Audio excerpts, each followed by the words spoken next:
being here before I was even ready myself. Yes, you found the first part of freeing the bot. Key will now be activated. I didn't expect you to be like, I found free, I found key. So the one off the key I have to make harder now. Okay, cool.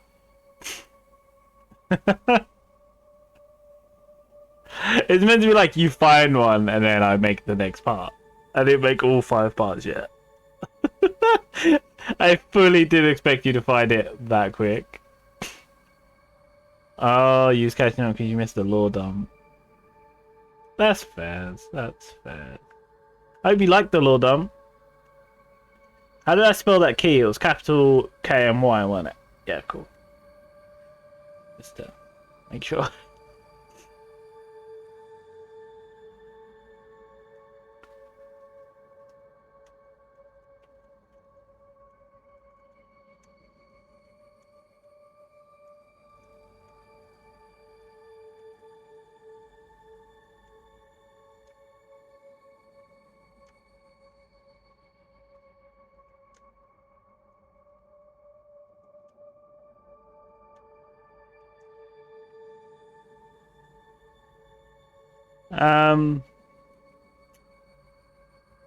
What was I gonna say? Tabaxi, that's it. I kept saying it wrong. I knew how to say it. And then when I was doing the lore dump, I was like, how do I say this? I forgot how to say it. Thank you, kid. Tabaxi, yeah. Yeah, those lot. And like the Arakokoro and all that. They all went off to Atamotl. Which is based on the Aztec language. Is Atamotl. It means golden something. It means golden something. I can't remember what. It means golden something. But yeah, that's what that is.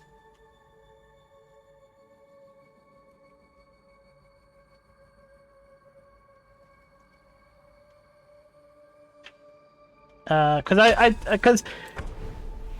like, as much as I love all those races, and I do love all the weird and wonderful races, such as your Arakokoro and your Tabaxi and your I know there's bear, there's the turtle ones, I love those, and the fish ones. I think they're all fantastic and brilliant. I just trying to fit them into the society I was creating, where it's like, again, it's Terry Pratchett-esque, where it's like, it's fantasy, but also it's fantasy to create technology we have in real life. Like, it's, you know, like we figured out train travel using coal and tracks, and then in Gales they're like, we jammed the crystal in the giant metal thing, and now the wheels spin and it goes. You know, it's that sort of thing of like, or like over here we created fireworks and like neon sign advertisement, and they're like, we have these things that explode and make pretty colors, jammed a crystal in it and now it says words in the sky. It's like trying to fit that sort of society in with like, I'm a bird man, I want to fly in the jungle, or like I'm a cat tiger person, I want to hunt in the jungle. Didn't mesh. So like, okay, what can I do?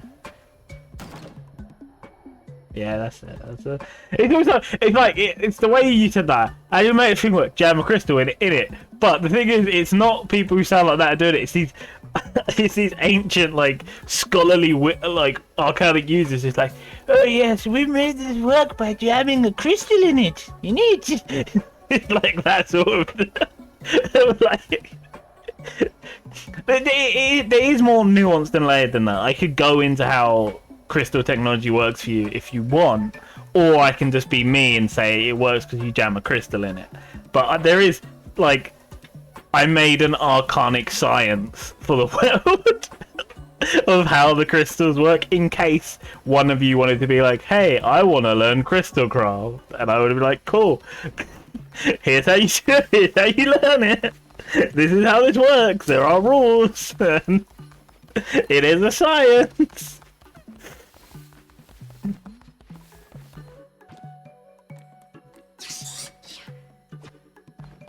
Just in case.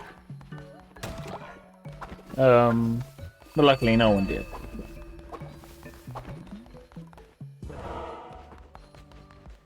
Also, one of my favourite things about the world of Where Su'uriv, apart from the fact, by the way, Where Su'uriv with the dash, Cal S with the dash, and Balton with the dash. Thing is, I came up with the name by going online and finding a D&D Draconic to English translator, and that's where Su'uriv came from. And I saw a lot of the language used for the Draconic language has these dashes in it, so that's what I used for all the lands that used to be ruled over by the dragon folk or the first generation dragons. And that was meant to be a sort of like a little hint thing. Hey, Mike. That was sort of meant to be like a little hint thing. Also, you was meant to meet one of the three dragons, the turtle one, whose name is Rhydon, because there is a pink crystal in real life called a Rhydo crystal. And basically the turtle's shell is covered in those. I went deep into shit I didn't need to go into. I really didn't. I didn't need to look up how gems grow and learn what affects gems to be what colours they are. But I did. I did that. Because why not?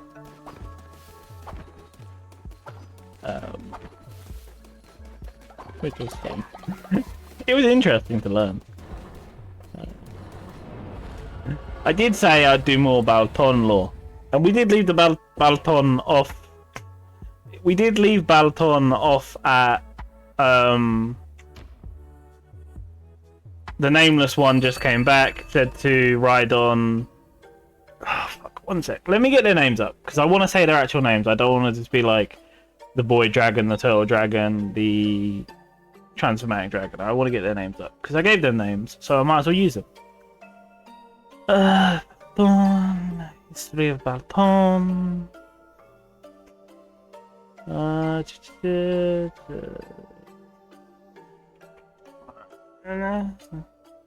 One of wood, one of transformation, one of sea.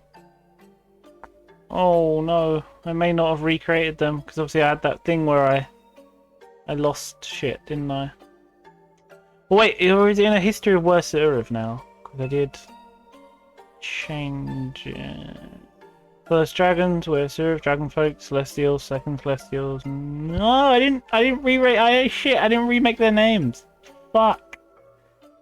I didn't remake their names. Yeah, major continents, Kalis, Alamotl, Balton. By the way, Alamotl is the only one that isn't Draconic language. Okay, so Rhydon. Can't remember the other two names. So the Void Dragon and Transformation Dragon basically have just been left in charge of Balton. No, they have names, so it'll be noted somewhere. I have pieces of paper with notes on as well, like because their names had meaning. Rhydon was linked to the pink crystals. The Void ones was linked to void and loss and death, and the Transformatic one was something to do with like ever changing. Like their names had meanings connected to who they were. But basically, they were left in charge of Balton, and they had a handful of races left on Balton, and they could do what they wished. Obviously, they couldn't. They're not controlling the races.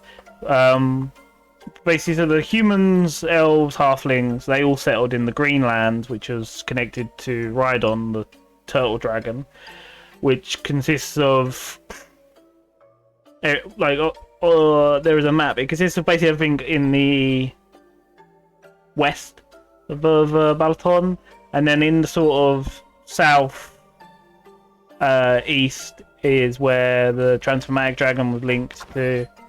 Okay, it says give -10. Is that there? I don't have enough. Cool. I need 2 more bars. And then the place to the north, which was sort of like the swampy area, and the land of Nightbrook was linked to the Void Dragon. So it's all linked to their souls. So what happens to the land affects the dragons. What happens to the dragons affects the land. Now, the thing is, the orcs and goblins that lived in what is now known as Onzar, which is the swamp land of the north, Yeah, that'll do. Like had a connection to the Void Dragon. Like they were, because they're extremely arcanic. They actually talked to him. He talked to them. Like he guided them. It's all like a religion, basically. We'll say it like that. It's all like a religion thing. He guided them. They spoke. He even showed them how to craft something called bright metal, which is basically they have these things called the tears of the Void Dragon, which are these little like pure white, kind of like pearls, which are like deep within the earth of all of Balthon, really. And basically, if they heat up regular metal, and as they're folding the metal, if they scatter these tears in, the metal imbues and becomes much lighter and becomes much stronger, much more dangerous. And bright metal has the added advantage of it links to the wearer's soul, and like if you have a sword of it or an armor of it, you can have it transport into your soul or on you at will. So you could just be, I'm in casual, normal clothes. Cool, someone's attacking me. Boom, bright metal armor on the second their blade touches my skin. And now I'm protected. And this was something the orcs and goblins of the north had because they had this strong connection to the Void Dragon. Because he was very much, the Void was a he. He was very much involved in what happened to Balthon. The Turtle Dragon very much basically didn't really get involved in what happened in Balthon. They went to a lake called the Pink Lake, which is on the map. Filled it with these crystals, and they basically use those crystals to transport from the bottom of the lake to the ocean around Balthon.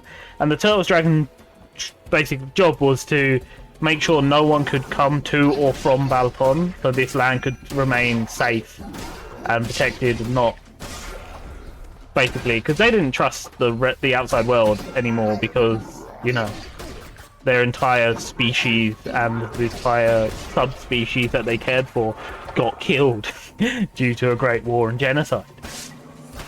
At that point, very much understandable that these three dragons were like, yes, do not fuck with other people outside. So that was his job. So that's why up until 300 years ago, no one could get to or from Balthon. So Turtle Dragon, Rhydom, going around just destroying anything that tried to get to or from. And because of his soul, the Greenlands are very luscious and green and always sunny, and everything grows is amazingly wonderful.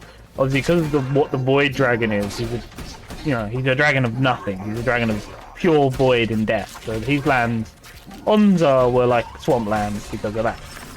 Can't help what he is. He's not evil. He's not bad. He's just a thing. He's just a thing. Because I think I made Rhydon male, Void male, and Transformatic was gender fluid because they're constantly transforming. So that makes sense to me. The Transformatic one was due to their nature of always being able to transform between a number of types of dragons. And due to the Nameless One's loss of eye being because he was fighting a creature of no shape, the Shapeless One, the Nameless One didn't really trust the Void Dragon.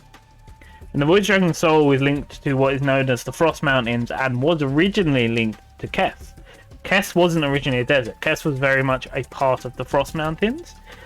And the reason they're all frosty and snowy is because basically the Transformatic Dragon went into the mountain, transformed into an ice dragon basically, and slumbered. But the Transformatic Dragon, also because they're all linked to these soul seeds, which, you use your soul to create something, which weakens you. Obviously it's gonna, because now your soul is if I use my soul to create a whole new species of dog, anything that happens to that species of dog affects my soul. Anything that happens to my soul affects that species of dog. So anything that happens to these lands affected the dragons, and it affected the dragon's powers. And the Transformatic Dragon didn't like the fact that it had gotten weaker. So it made a deal with one of the second generation demonics called Mammon, which is a demon lord in D&D. Anyway, basically Mammon took the area that's now the desert of Kess, linked their soul to it, and took that off of the transformatic dragon. So then the transformatic dragon got more powerful again. And basically the transformatic dragon is in the Frost Mountains, has gone to like a slumbering rest at the bottom in this ice form, and has given... Is it given? I don't know if it's given... It's laid a bunch of eggs, which are now hatching and turning into... So there's a bunch of... Basically, the Frost Mountains is filled with a Dwarven Kingdom, a Goblin Kingdom, a dragon of immense transformatic power that his soul is linked to the land, and all that dragon's little babies that are slowly hatching. And the dwarves that are currently alive don't know that the reason they have a tax, because the dwarves have like this 10% tax, that 10% of everything they mine, or 10% of all the money they earn, they just have to throw in this hole in the center of like the Dwarven Kingdom. They just throw it in this hole. They don't know why, because they've forgotten. Like the information was not passed down. They've forgotten. But basically, it feeds the transformatic dragon's horde to appease it. Yeah, keeps it happy. The goblins know this. The goblins know this, so they know where to mine and where not to mine. They have tried to tell the dwarves, but the dwarves, don't. The dwarves kill the goblins on sight, basically. And they also pay penance to the soul dragon, the transformatic dragon, which would have led to a chance that when you was in the Forest Mountains, that you could find like a strange rock that when you picked up became like molten magma, and then when you drop it comes rock hard solid again, and then could also turn like really icy snow. And basically that would have been a transformatic dragon egg. And it would have been like this baby transformatic dragon.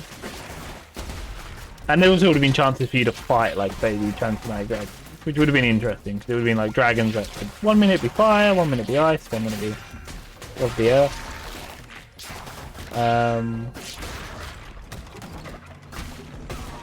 So yeah, so Kesh is linked to a demon called Mammon, which is interesting. The Frostman's linked to a dragon, the Green Place is linked to a dragon. Onza, because of the orcs and goblins having this great bright metal and this link to this great dragon, a human in the kingdom of what was then known as, like, I can't remember what I called it, green something. I still couldn't remember what I called that place. Basically got jealous, right? And at this time in Balton, it wasn't, because you went to a Balton that was very much divided, like humans here, orcs here, goblins here. At this time in history, Balton was very much like everyone anywhere they like to be, and everything's mixed, and everyone's getting on, and it's peaceful. And one human dickhead got jealous of these orcs having this bright metal, and he got his militia, like his army that he had built up, to basically kidnap one of the Orcan leaders and torture them and try and get them to tell him how to make bright metal. They didn't, so then he started kidnapping more orcs, and basically kept torturing them and stealing their bright metal, trying to get them to confess or like tell him how to make it, and they wouldn't. So instead what he did was he burnt down and killed everyone in like a central town, like a central city in the Green Place, which is now where the High City is built. The High City is built on like the ruins of this town it destroyed. But he got all his men to leave behind like Orcan artifacts and Goblin artifacts and some like bright metal weaponry. So then everyone thought it was the Orcs and Goblins, which then led to him getting like more power because he had like the biggest militia at the time. So then people turned to him to be like, hey, you need to help defend us from the Orcs, and it led to this giant, like this great war in Balton, which had like the humans and the basically it was mainly the humans versus the Orcs and Goblins. And on the human side you had On the human side, you had dwarves and some elves. Halflings stayed out of it. Oh, I didn't even explain tieflings yet. Oh my god. So there was tieflings there. Tieflings provided the orcs and goblins with stuff. Because at this point there are snow tieflings in Balthon because of the ancestor that was linked to Tressa. And basically moved to the Frost Mountain to because they was being hunted, so to hide and escape. Because they're a very evil person. They're like an evil demon that needs to be killed. So they're there in hiding. So then all these frost tieflings started filling up the Frost Mountain area, and they was in Kess as well before Mammon took over Kess. And then when Mammon took over Kess, a bunch of like regular tieflings moved there as well. So Kess is sort of filled with like tieflings and goblins and that. And tieflings are on the side of the orcs. Giant war happens. Obviously the humans won. I sound like humans are better. Humans aren't better. They won. In the history that I made, they won. They won. They won? They won. I can't speak properly. They won. In the history I made, they won. And they took over, and they basically like destroyed Onza and salted the land so they couldn't grow anything, and they basically pushed so all the orcs and goblins had to live there. But by salting and destroying the land, they killed the void dragon. Like, it died. They full on killed the void dragon. It used the last of its life and power to hide Nightbrook, because Nightbrook was filled with monsters at that point already. It used all that to hide Nightbrook. What's wrong with you, Pincy man? What are you grumpy? Oh, darkness. Oh, suffering. What say you, lamb? Do you embrace the cruelties of this world? May I join you? May we swim in the misery of our minds together? Yeah. What was I saying? Yeah, so that killed the void dragon. The void dragon used the last of its like life and power to hide Nightbrook. And now the orcs and goblins are stuck in Onza. At this point, obviously the first Bright King, in everyone's eyes and minds, he saved them from the Fisher's orcs and the goblins. Oh, praise him, praise him. Elect him the first Bright King. Second he becomes the Bright King and he builds the High City, he has his own private army, which are now covered, like decked out in bright metal gear and weaponry, and then he has his massive army of like soldiers, and that's when he decides to divide up Balton, saying no, humans get to live here and be the most powerful here, elves have to, do this, and halflings have to do that. That's when a great migration to Fento happened, and they basically like walled themselves off and blocked themselves off. So they're actually, to everyone's knowledge, and all I'm going to say, is they're a land of free and happy people. It's Fento. The elves didn't like it, so they went off to Ringwood Forest, because they are the best archers in the whole of West Uriv. And in the forest, they basically can't be fucked with. The halflings and gnomes went with the elves and basically said, look, can we live here? And you keep us safe. And we, so they all agreed on that. I didn't know I could destroy those. Oh, it rebuilds. That's cool. The dwarves took the Frost Mountain because they was living there anyway and they was happy with it. The goblin tribe secretly also hid in the Frost Mountain and built up their own little empire. The Frost Tieflings took the surface of the Frost Mountain land. The Desert Tieflings and like a bunch of goblins and a few other cute. Like Kess is much more free than most of Balton because it's ruled by Mammon, and he's like, as long as you can bring me money and power and greed, I don't really give a shit what you are. Also, no one knows that he actually rules Kess. He has like a council of Mammon that he uses, like a shadow council, to make everyone think it's them that rule the desert of Kess, when secretly it's him. But yeah, and then so he's the first Bright King, segregated up Balton.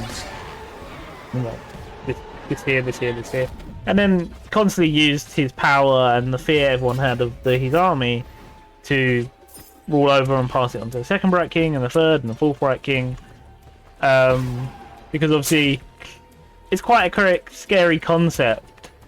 He has a private army that could be anyone at any point. They could just look normal, but the second you attack them or the second they attack you, boom, they have like the strongest sword in the land of Balathon, boom, they have the strongest armor in a split second, like a fraction of a second. That's quite a scary fucking concept. So that's how he sort of rules over, and he gets to make all the decisions for the whole of Balathon, even though technically, I just died. Technically, his kingdom is just the green area. He didn't actually rule over the whole of Balathon. Again, the Frost Mountain is ruled by the dwarves. Kess is ruled by Mammon. Onzar is where the orcs and goblins are trapped. But because he has this thing of like, cool, your greatest deviser? I did, yeah. He has this thing of like, cool, your greatest deviser. Well, they could be working for me, and any second, boom, they can make a weapon appear. You're dead. Weapons gone back into their soul. No proof. You're dead. You know, so having that level of fear over is kind of what is keeping the Bright King in power.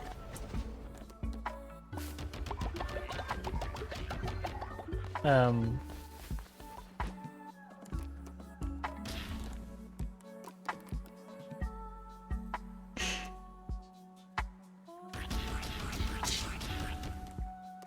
yeah.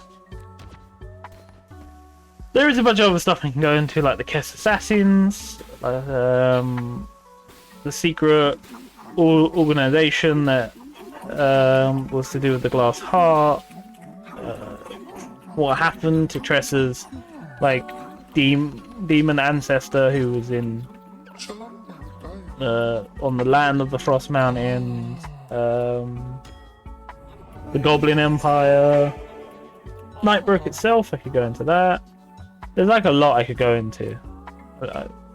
Probably not going to, but there's a lot I could go into. If anyone's interested in any of the topics, just say. I'll explain certain topics. But yeah. Although, again, one of my favorite little things I made was the penguin race. And they don't even live on any one of the major continents. They're just like off on some small islands. Just doing their own thing. There's all these mass things happening, like mass war and mass migration and like first generation dragons and second generation dragons, which are very different beings and creatures, and first generation celestials and second generation, and then you just got the penguins that are over on their own little island going, we're penguin people and we have submarines and naval ships and translators and diving gear. Because we're penguin people. It's one of my most favourite little things. You was also meant to basically on the land of the Frost Mountains, one of the main villages, which would have been linked to the demon dude, because he would have basically been like he's trapped in like a under the ice somewhere, and because obviously all the ice tieflings are linked to his blood, he is managing to tap into them, and as they sleep, they're actually sleepwalking off and mining him out. And that was meant to be a very interesting boss fight of like, depending what Tressa rolled, she could fall under this thing, and you gotta wake Tressa up.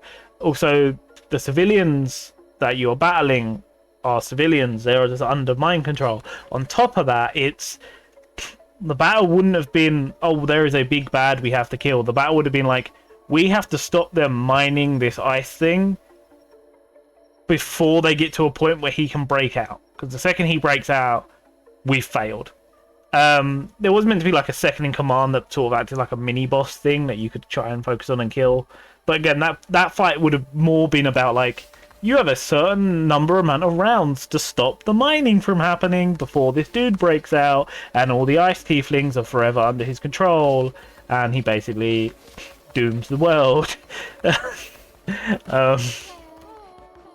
That spider just stole some poo, and I'm fine with it. That spider can have the poo. You can have the poo, little spider man. You can have it. I do not mind. Oh, that's funny to me. Yes, yes, you have a quest for me. So that was meant to be a whole thing.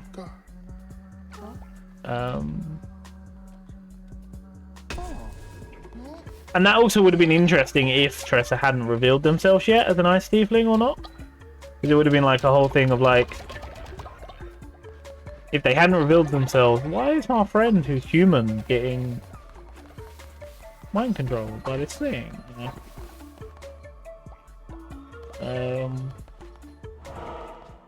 Oh yeah, I can just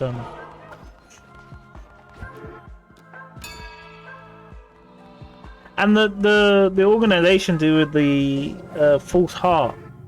They were that was some of my most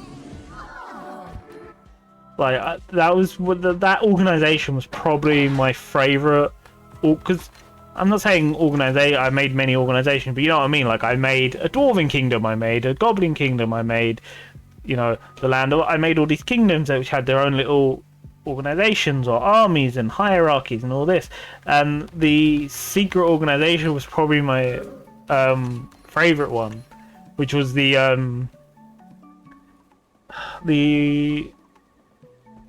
Order of the Golden Dagger, or the Golden Dagger Society. I can't remember what the acronym I made was, but it was along those lines, one of those two. And they, it was very Assassin's Creed-y / Sherlock Holmes-y, sort of like a blend between the Assassin's Creed Templars and Moriarty and his organization. With like the main dude basically being a Moriarty style character, because he had some interesting lieutenants under his command.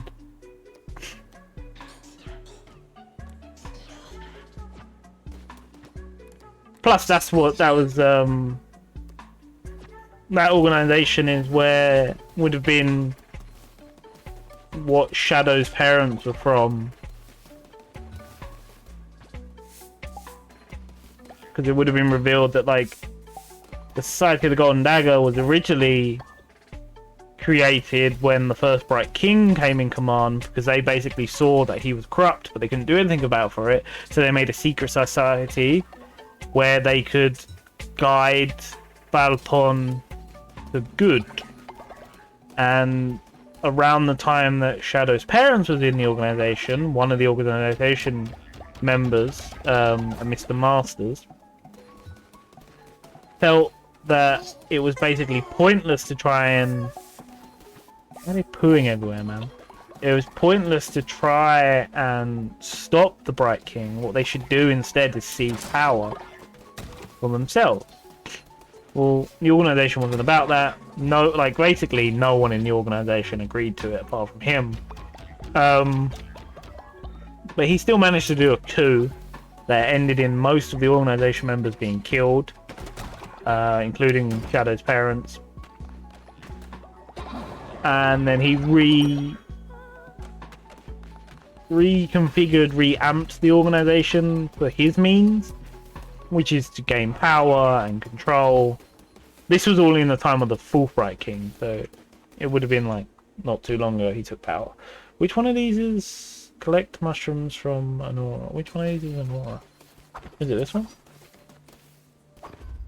And there was basically meant to be hints along the line of like the man with 2 titles.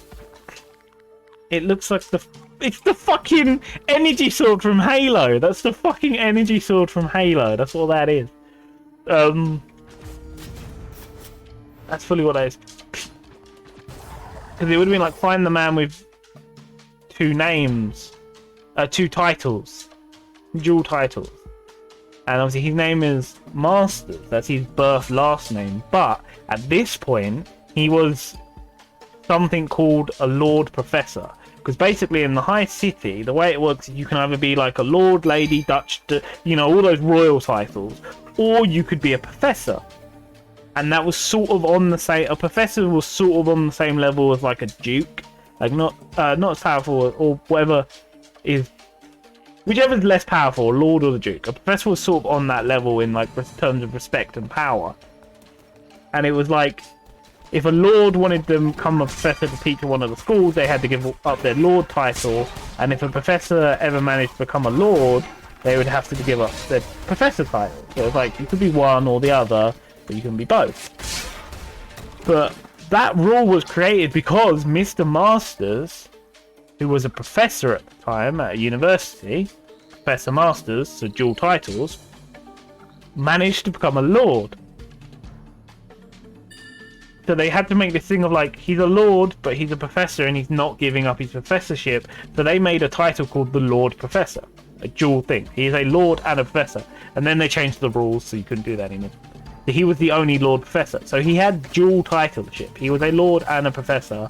But then you could also think of it as, also before that, he technically had dual titleship because he was Professor Masters. Masters being like a title. And he was meant to be this whole thing of like, he has this deep, shady organization that he is in control of. But due to him being like this lord and this professor, he's so respected in not even just the high part of the high city, but even like the mid area of the high city. And that no one would believe that he was a criminal, he was a leader of a criminal empire. No one would believe that. It was like about collecting evidence to try and prove that. But then also, while you're in the low part of the high city, that's where like most of his criminal organization actually is. So it's like, if you're in the low part, you've got to deal with his actual criminal organization. If you're in the middle part, you've got to deal with the people who respect him for being a professor, who help raise their kids. And then if you're in the high part of the city, you've got to deal with all these lords and ladies and even the king himself being like, no, the Lord Professor Masters is fine. How dare you disrespect him? So it's meant to be this whole thing of like, we need this fucking evidence, but it's got to be fucking hard to get. And basically, the broken like glass heart you kept finding was there is a brothel in the lower part of the high city called the False Heart. Because you go there for love, but isn't real love. And their sign is a glass heart that's broken. You know. You go there, investigate it, and either through your own investigation or by meeting Detective Gray, who's another amazing character I love, he could help you find out that what you actually had to do was go to... Because you'd find out that the False Heart was technically not owned by its owner, it was owned by someone else. And then you would... One sec, let me get the map up of the lower district. Not the common district. Yeah, that's it, lower common and upper district.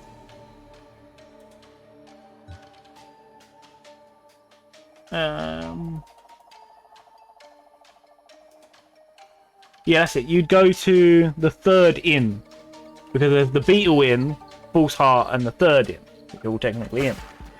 The third inn is very creatively named because it was the third inn in the whole fucking lower district. But you'd go there and basically the woman who runs it would basically... She's a part of Professor Master's Order of the Golden Dagger. But she has her own like gang of people as well that you had to deal with, and she is the person who sells and supplies Crimson Red, which is that drug that you stumbled upon, which is, you know, Crimson Red is quite a dark thing, because Crimson Red is created by, you get an Arcanic user so high on Crimson Red that they genuinely explode into pure Arcana. You compress that pure Arcana mixed with their blood down into more Crimson Red. It does raise the question of how was the first Crimson Red made? But at this point, no one cares. All they care about is, you know, like, you feed an Arcanic user, like, a vial of Crimson Red, and then they, using their Arcanic explosion and blood, you can create, like, a vat of Crimson Red. This is a horrible drug. But basically, Crimson Red, if you take it, allows non-Arcanic users to use a third, either 1/3 level spell or 2 second level spells, and it allows a arcanic user to use an 8th level spell. Plus, it gets you really high, and you feel really great about yourself, and fantastic, and you believe you can't die, and things like that. But the other side effect is it makes you magical. So people use it so much.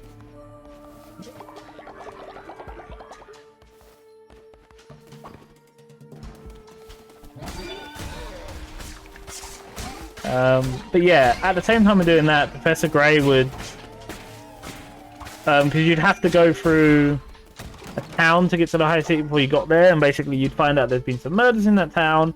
You go to the lower district of the high city, which is very like scummy and broken down, and like it's got, you know, the guards are actually like ex-prison wardens that are now just guards of this place, and it's very bad. And you find out there is a series of murders that Detective Grey wants to help you with, wants your help with. And you know, you find that Detective Grey has the eldritch being of truth trapped inside them, because when they was on one of their first investigations, they stumbled upon this chest, opened it up, turns out inside the chest was a portal, like was a hole into reality that this eldritch being of truth was trying to break into, because the concept of truth is everywhere, correct? And the eldritch beings of truth is everywhere, except for Where Sa'uriv, because Where Sa'uriv wasn't created when the rest of the universe was. Where Sa'uriv was created from the eye of a cosmic being. So the eldritch being of truth couldn't go to Where Sa'uriv, because eldritch beings and cosmic beings can't mix. It had bled in a little bit, created a cult. The cults were trying to break it into their world. Detective Grey, young detective, opened up this chest before the ceremony happened. Boom, hole happened. Eldritch being of truth latched onto him, got trapped into him. And now the eldritch being of truth is disconnected from the rest of reality. It's trapped on Where Sa'uriv and trapped inside a man, who then that would have been like his warlock patron, and like he could have, you know, he could compel people to tell him the truth, or he could compel you to speak a truth you wouldn't want to speak, but then that would slowly like start draining his life because he's unleashing an eldritch level being. But basically, he would want your help with a series of murders, like a serial killing murders. And you would have discovered that there is a man who is going around killing people for their body parts and organs because he needs to create spare parts. Why does he need to create spare parts? Because in his lab, you would have found out that he was working for Professor Masters, and Professor Masters needed the spare parts to supply to, you know, like rich and powerful people who's like, oh, my heart's gone, or oh, this is gone, I need it. And he would provide them with these dodgy spare organs that would keep them alive. So there was like this creepy, like, doctoress killing, you know, scalpel wielding murderer going around who was getting all these organs and creating these things. And then they would have also hinted at something called the Puppet and the Puppet Master. Now, depending on where you went to first, if you went to the Frost Mountains or the High City first, you might have met the Puppet already. If you hadn't met the Puppet yet, you would have soon. The Puppet would have been this weird humanoid person who had like, who moved and walked around like a marionette puppet. You know, they walked and moved as if they was on strings, even though it wasn't, and they wielded like a sword in each hand and was trying to kill you. And it basically would have been like, defeated them and killed them, looked away, looked back, oh shit, they're gone. Like, their dead body's gone, what the fuck's happening here? And then you would have faced them again, and again, and again, and you would have kept facing this marionette puppet, humanoid dude, and it would be like, what the fuck, we keep killing you, you keep coming back, how the fuck is this happening? And it eventually would have been revealed to you that they work for Professor Masters, and they are, you know those two twins on the boat on your ride over to Baldon? And you killed one, and you smashed the other one's brain in so much that they got brain damage? Well, there is two people now working for Professor Masters called the Puppet and the Puppet Master. The Puppet Master is the one who got brain damage. You smashed their brain in such a way that they can now see the strings that hold reality together and manipulate those strings of reality, and they are manipulating their brother's dead body into being this marionette doll thing that is hunting you down, trying to kill you, that can't die, and the only way to really kill it is to kill the Puppet Master. Goodbye, sword from Halo. My axe is more powerful. So there would have been that. There would have been that being constantly hunting you down because of that. And then you would have, it slowly would have found out that most of the Lord Professor's current weapons and plans are things you guys left behind. Like things you guys had already left behind or anything you'd left behind in the future. And it would have been like, he would have been like, actions have consequences. I've been tidying up behind you. Thank you for this. And he would have shown you like the marionette and the puppet master. He would have shown you that he now has like a tank that's connected to like a hose that he can shoot at people. And in that tank is a zombie sandwich and he can basically zombify people whenever he liked. And a bunch like whatever you guys done in the future, he would have tidied up behind you and he would have been picking up all these things that you didn't 100% take care of and tidy up and using them for his criminal empire.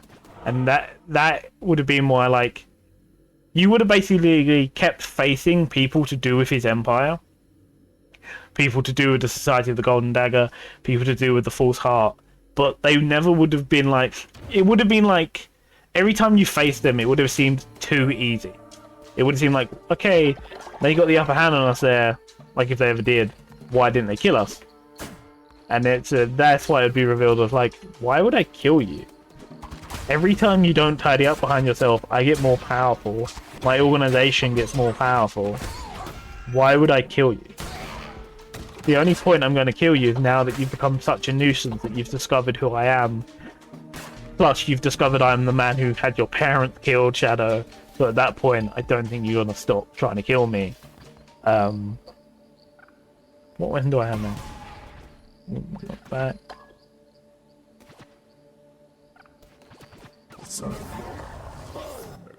And that would have been like that whole arc. And then it also would have found out like that golden dagger, the original one, that was your parents, could transform into like this long ass fucking golden sword that had like got this elven golden sword that had all these powers. And I was basically trying to build up a whole thing of like where Shadow had a one-on-one with the Lord Professor, both using their golden weapon, while like Breton and Tressa had to deal with like his lackeys, like his minions. I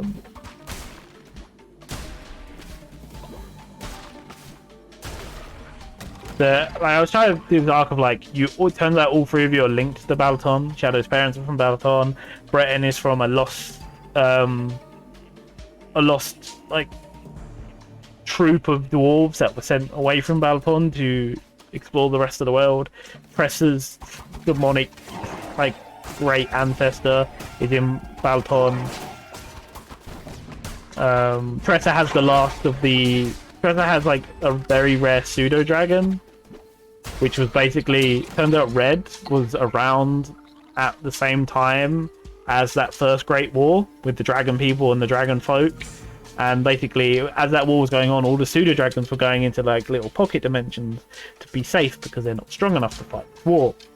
So the dragons sent them all off to pocket dimensions. So all these pseudo dragons are extremely rare creatures from that time. Oh shit! I've walked into the boss. Shit. There would have been that.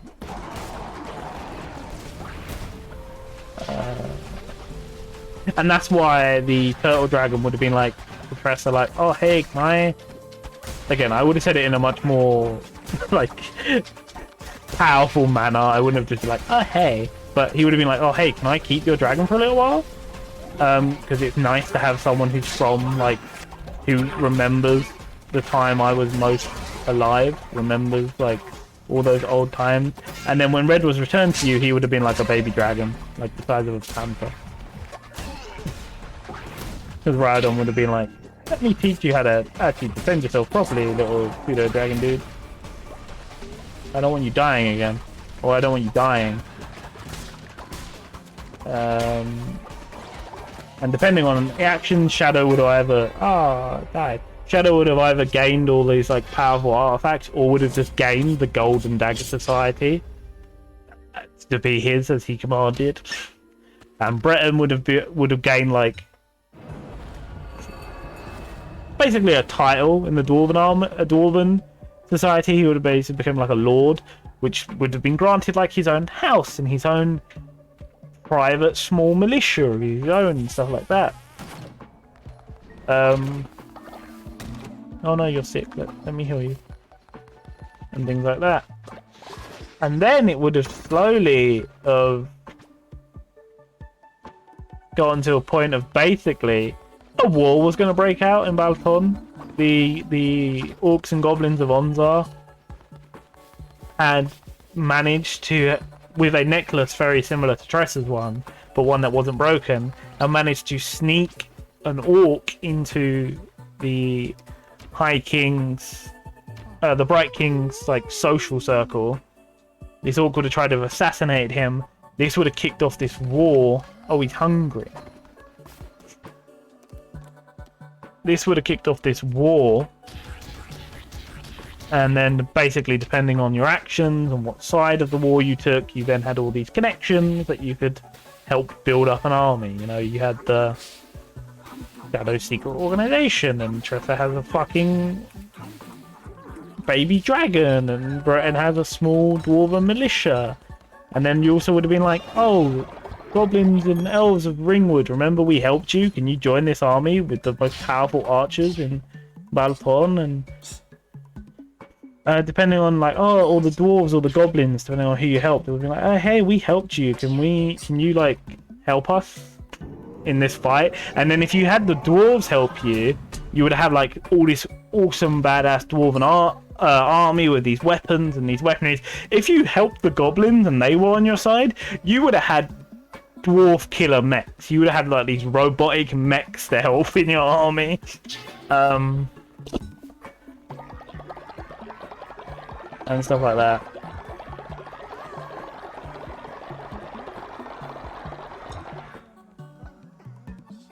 Because I was going to have it so at the end of the 2 weeks, a dwarf runs across the street past you guys, getting chased by seemingly a mini tornado of sand, and this dwarf is yelling for help, like, someone help me, it's going to kill me.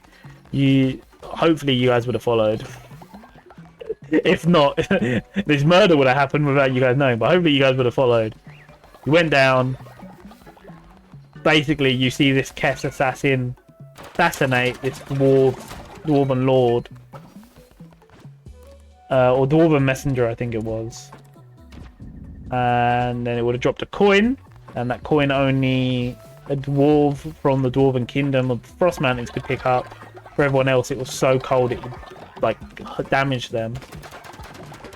And that's what hopefully would have led you to the Frost Mountain.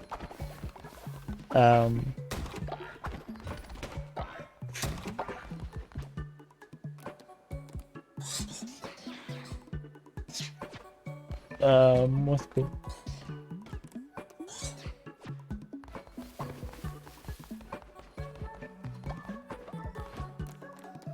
Yeah, so then you would have met like one of the 8 Kess assassins. And depending on your actions, you could have fought and killed the thing. It would have been extremely powerful. Because it held an artifact that you could basically turn into like the desert sands. And this artifact also kept it alive. Like this being would have been like hundreds and hundreds of years old, to the point like you wouldn't even tell what race it was underneath all its cloaks and hoods, because it's that dried up now.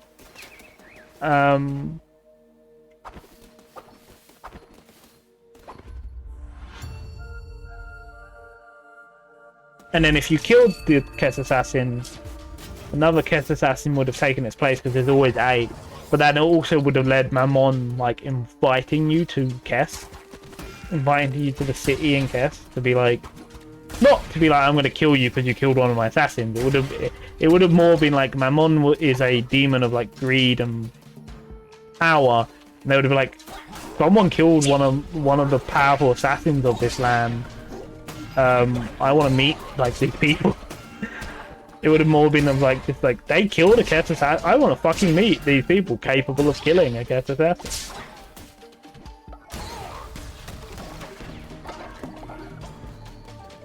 And then you could have decided to go there if you wanted to or not. There was also going to be a whole pirate arc that was going on in the background of basically like the Piper's Delight would have been docked up at one point and being converted back into a pirate ship rather than merchant vessel, and young William would have been going to the city in between the coast and the high city to go live with his mum, and Kate would have gone with him to sort of protect him. And the seas would have been closed off. The Bright King's navy would have been sent out, and then also a bunch of people would have become pirates again. To sort of be like, try and fight off, because it would have been that there is one ship that is in the seas around Balcon that is managing to sink any ship they want and pillage any ship they want, and basically all these, you know, naval people and pirates would have banded together to sort of be like, we need to sort this out. We need to be able to sail these seas to do our jobs. And it would have turned out that it was a... This is the thing. I was trying to build it up as like... I was going to build it up as some great pirate or some great evil beast. And then you would have seen it. And you would have just seen a giant yellow duck bursting out the sea, dropping bombs onto your ship, crashing over, like jumping over you, landing next to you, and you would have seen this boat in the shape of a giant rubber duck called the Duck's Quack, and it would have gone quack quack as it went over, and it would have just been filled of pirate goblins who basically keep submerging this duck, blowing stuff up under it so it bursts out, and throwing bombs on the ships, and that's how they were pillaging. So I wanted to build it up as this great pirate lord, and then it would have just been a fucking, or like this great monstrous creature of the sea. This beast is going around, and people hear it called just before it dies. This great echoing like roar, and it would have just been a giant duck going quack quack. And then you would have still had an epic battle against it. It still would have been a very epic battle. It just would have been with a giant yellow duck filled of goblins. Oh, that would have been great. I love it. Oh, I love my little goblos. Oh yeah, the goblins were my favourite thing I did, because they had the giant rubber duck ship, they had goblin mechs, they had spider chests, they had a whole like steam-based plumbing system that I created. They would have been like the most technology advanced race, group of people in Balthorn and Calais, because Calais again relies on crystal technology, which is technically fucking cheating. You know, while the goblins are actually just making technology. They would have also had fucking guns. They would have had like flintlock guns and rifles, that you, like pistols and rifles you had to deal with. They had something called a boomba rifle, which was a grenade launcher.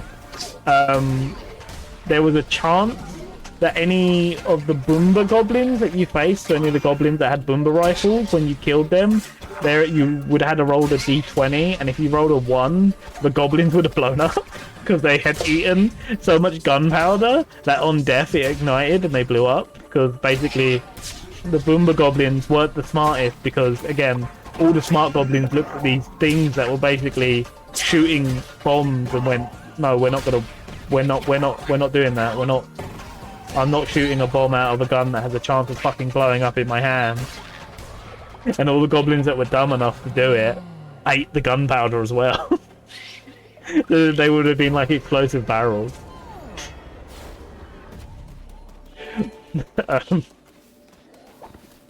I love those guys. Boomba. You're my boomba rifle, go boom. And then they would also confirm. Oh, they would also confirm. Oh, I fucking love those dudes. And you would have basically met like a Leonardo da Vinci type of goblin in there, and he was the one who designed all the guns and the mechs. And stuff like that, and he wants to go off and design other things, but the Goblin King isn't letting him because the Goblin King's a dick. There also would have been a different goblin you met, which was trying to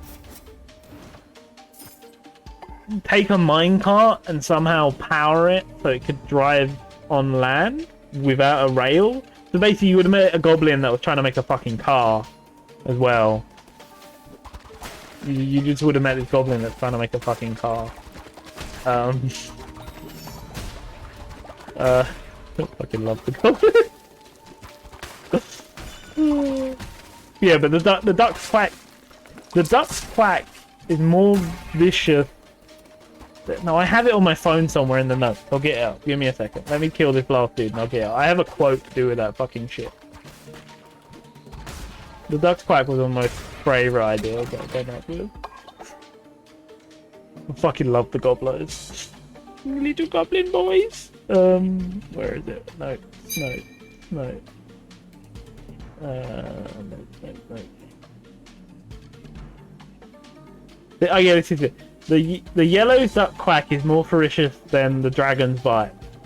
The yellow duck. It's the name of the ship. Oh. Quack quack. Boom. He's dead now. He's dead now.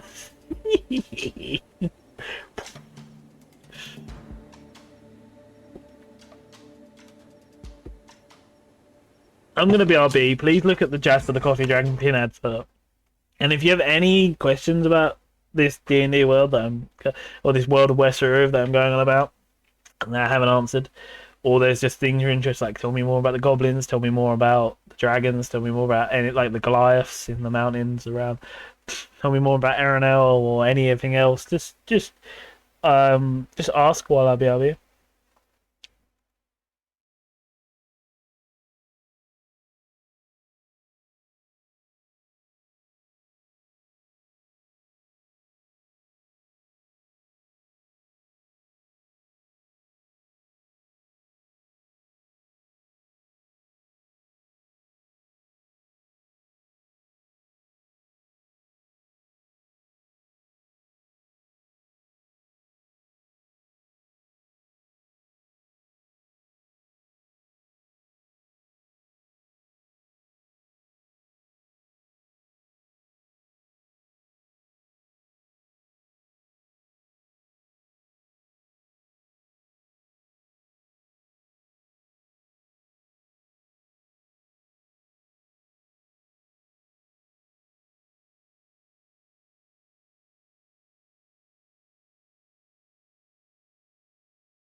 I've been muted for a while. I realise now I've been muted for a while. I've been back for a while and I've been muted for a while. But that sucks. I did a lot.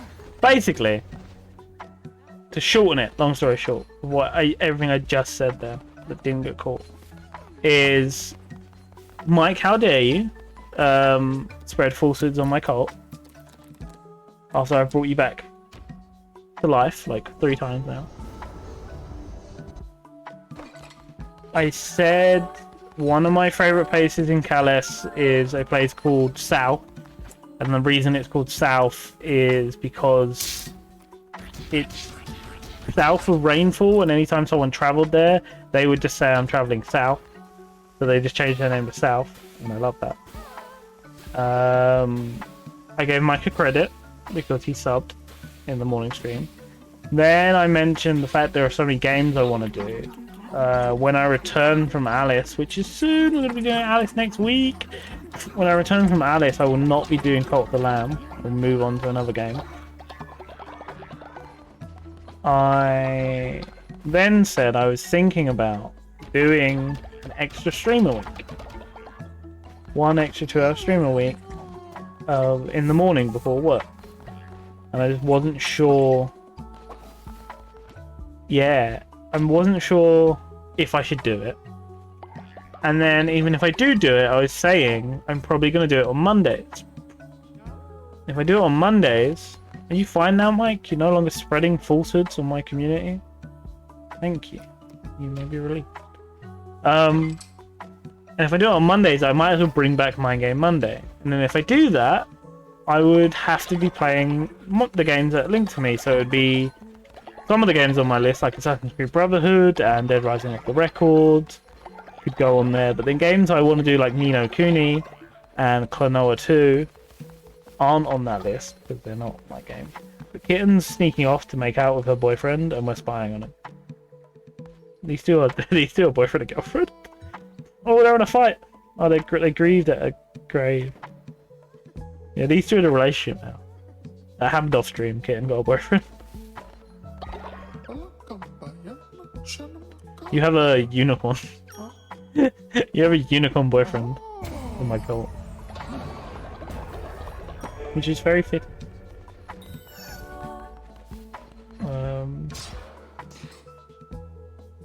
Yeah. I honestly don't get. I brought you back to life 3 times, Mike, and you're telling people not to worship me. What is that about?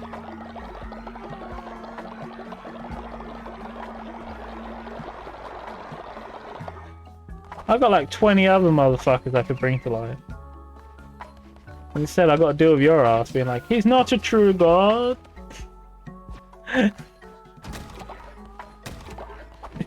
Be in prison, man. Yeah, but I might try and do an extra stream on Mondays. At 9 to 11. Well, I'm not sure. I'm really not sure. Yeah, you're telling everyone I'm not the Messiah. I'm a very naughty boy. I had to lock you up. I had to put you in prison for a little while. Right, wait, stop that. In Mike's defense, they were all hungry and not eating. Like, fucking ages. None of them had eaten for ages. They were all just sitting there starving. In my defense, you fuckers need to learn how to cook for yourself. You shouldn't just rely on one dude to do all the cooking. Why have we got, like, Pikachu? Like, knockoff Pikachu waiting for us? Come on, knockoff Pikachu. You're in my cup. I don't know, go mine some rocks or something. I don't give a fuck.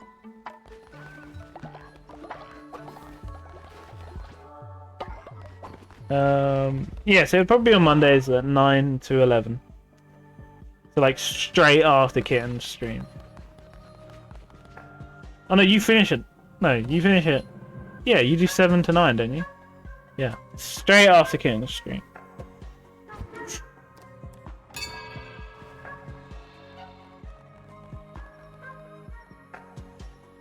But again, I'm not sure. I won't do it over April. Because then that would really give me an unfair advantage on the whole Alice Madness April thing. I won't do it in April. Barbatos. I love it. Who should we bring back? Who should we bring back? Which motherfucker? Which motherfucker? Oh, me. We should bring me back. I forgot I killed me, didn't I? Come back, me! I resurrected me so much that he asked me to kill him last time, and I brought me back again.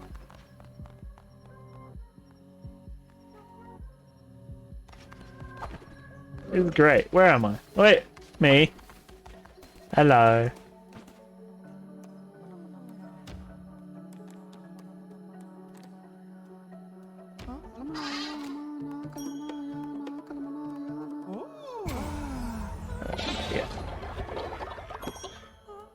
But I also think if I did a third stream a week, it could open me up to do more collaborative stuff. Because I would have a slot spare for collab times. Like if Kitten, if you wanted to do Portal 2, do the last couple of levels, you could do that on Mondays, if you wanted. I'm not saying yes. Or if other people wanted to do collabs like me and Jasper doing Borderlands, or if me and Mike wanted to do more Assassin's Creed, that would open up one of my Tuesday or Wednesday slots to be like, hey, on Monday I did a stream of our main game. One of these slots I'm going to do a collab thing. So that could open that up. But again, it's something I'm thinking about. I'm not sure. I'm still on the whole thing of I'm not even sure if I'm back yet. Like, I know I'm streaming every week and I'm recording Alan Wake, but I'm still not 100% on if I'm back or not yet. It's a weird thing to say as I'm streaming. But I've still got it in my head of like, do I come back? We got so much wood and stone now. Like, I just don't need this shit no more. Give me stairs. What did I need stairs for? I needed it for this. What else did I need? Oh, I wanted that, didn't I? I need more stairs now. No, I wanted to help them build, for fuck's sake. Get it done faster, innit?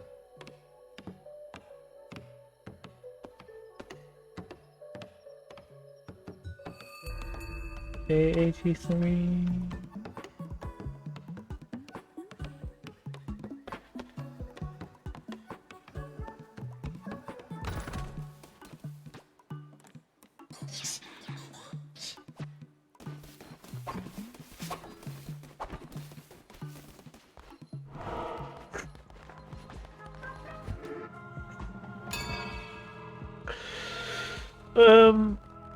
So yeah, I think that's kind of all my announcements.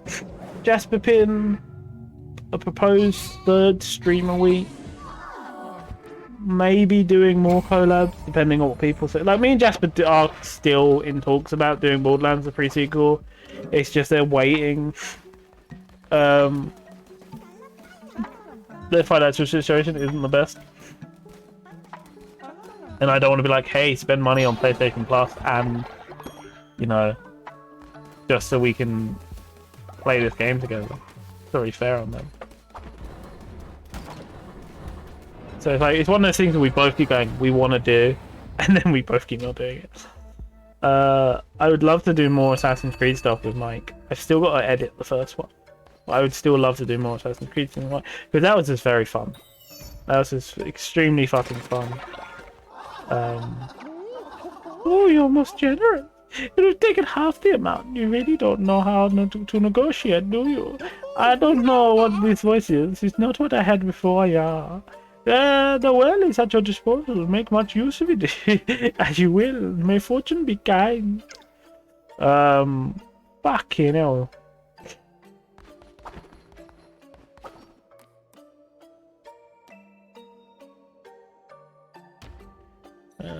Yeah, Mike's like, yeah.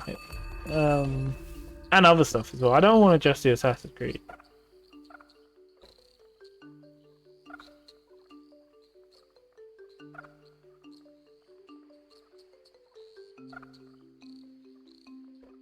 Is Mirage the one I'm looking forward to? At this point I can't remember, there's so many. There's like Mirage and Hex and others. Oh fuck, why is the one I want? Fuck you, Ubisoft. There are so many now at this point. It's like, I can't keep track. Fuck you, Ubisoft.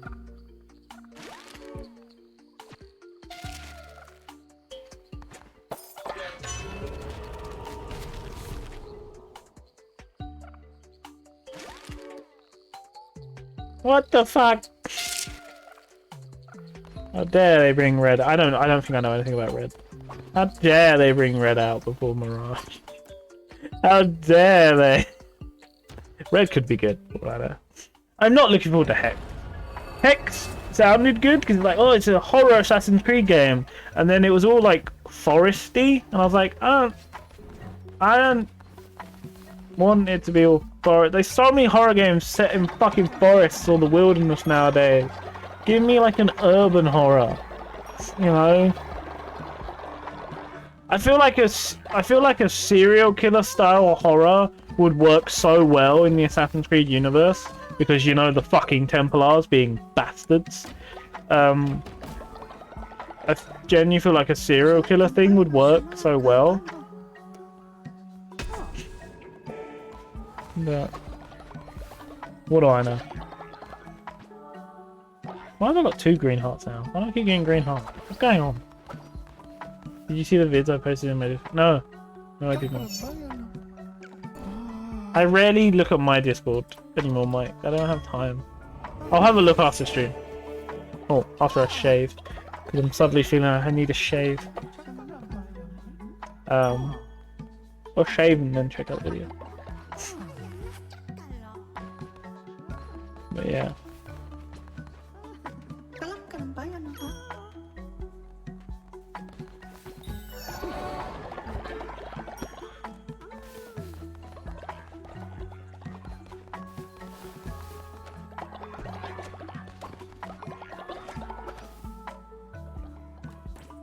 What was I gonna say? I don't know.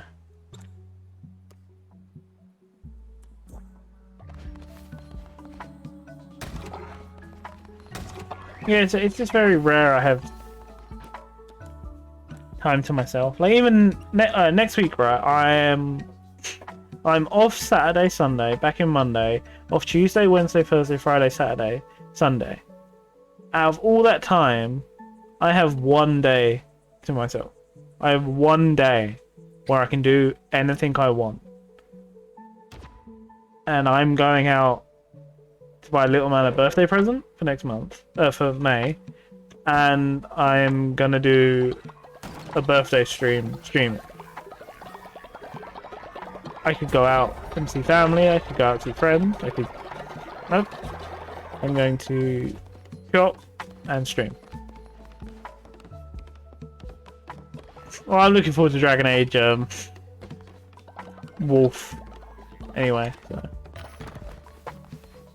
Plus, Jasper will be happy about that. They're looking forward to it as well. Well, I don't. The last thing I heard about Wolf didn't excite me though, because the last thing I heard about Wolf was like, oh, we're gonna Demon Circle, where it's gonna be more open worldy like Skyrim. Like, I don't want that. I want more Dragon Age. It's like the Fable devs saying, oh, we're gonna make it more Witchery. I don't fucking want. Look, if I wanted Witcher, I'd go out and buy the fucking Witcher. I want Fable. I'm buying Fable. Give me Fable. If I'm buying Dragon Age, I want Dragon Age. I don't want fucking Skyrim. Just fucking stop being dickheads about things. Oh, so much anger came out there. Just out of nowhere, so much fucking anger came out. You anti-devs being dickheads.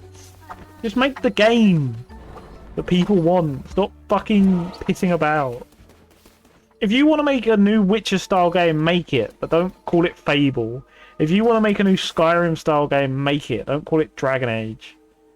You know, don't be a dick about it.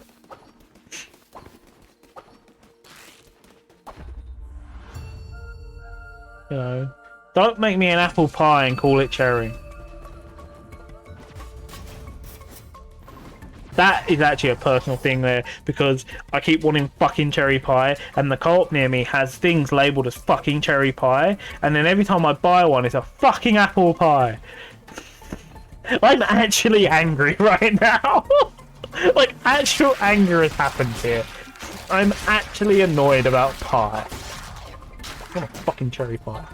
Right, stop fucking it labelling it. What if I was allergic? What if I was fucking allergic to apples? I'm not, but what if I was? And I've gone and bought a fucking cherry pie and it says apple. It says I bought an apple pie, but it says cherry on it. What about them, dickheads? Fucking cherry pie. And here's the thing, before you go, oh, you can go somewhere else for cherry pie. I've tried the Morrisons near me. I've tried the fucking Iceland near me. I've went to fucking Amsterdam, Romford. I can't get a fucking cherry pie. Thank you very much. It's not as easy as just go and get one. If it was, I'd fucking have one. The only place right now I know where I could definitely get a cherry pie is the fucking Pipe Major. And I'm not going to the Pipe Major going, oh yeah, I don't want any dinner or drink. I just want a cherry pie. Plus, I'm not going to the Pipe Major on my own. I'm not doing it. I need to calm down. I need to calm down. I can feel it. Like, I can genuinely feel annoying. Which is ridiculous. I have way more stressful things going on in life, and I'm just sitting here fuming over a fucking pie.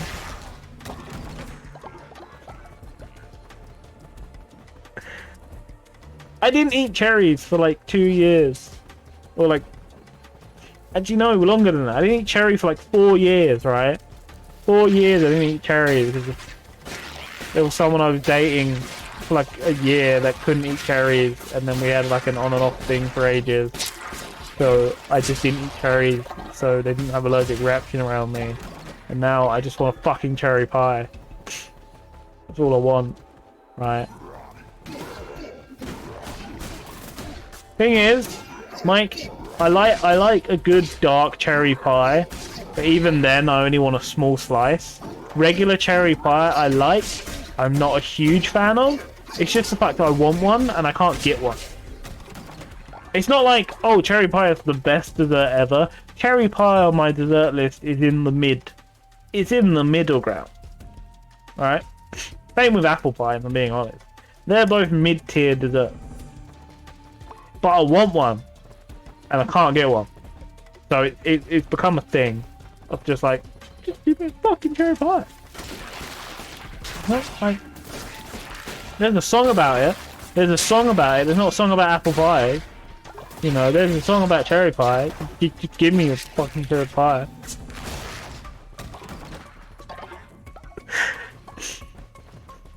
I might be projecting other rage into this. I might be projecting other anger from other things in life into this. That could be true.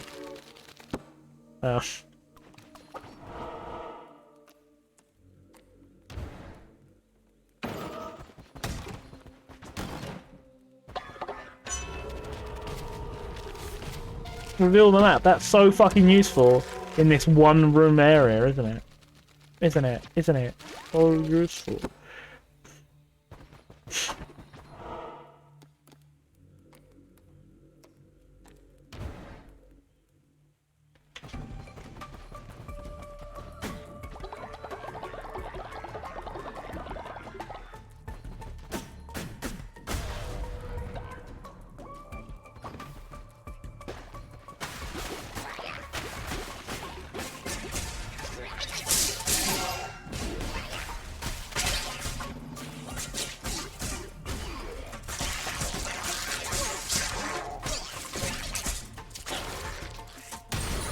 Holy destruction.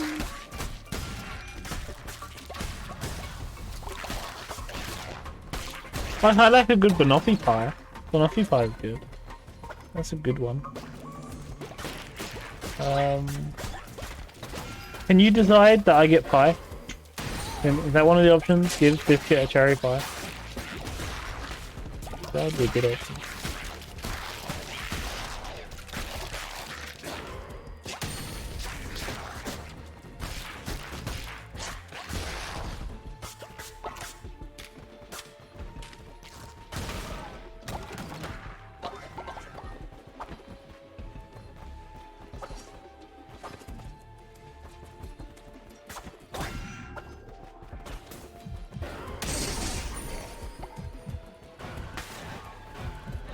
Oh yeah, by the way, the birthday stream, it's not on my birthday, it's on Thursday. Thursday afternoon next week. Not Thursday, sorry, Friday. Friday afternoon next week. So I'll have my regular streams on Wednesday, and then Friday afternoon I'll be having a birthday stream where I'll have webcam and tea and playing out. Feel free to join me. You don't have to if you don't want to.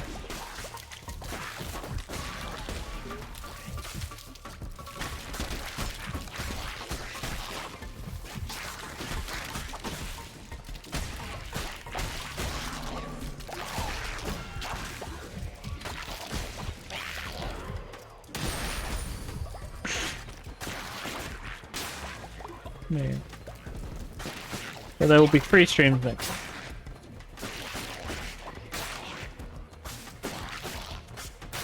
Oh, I fucking did. Great, great, great, great. Great, I fucking died. That's grand. It's fucking grand there. Fucking died. Fucking bastard.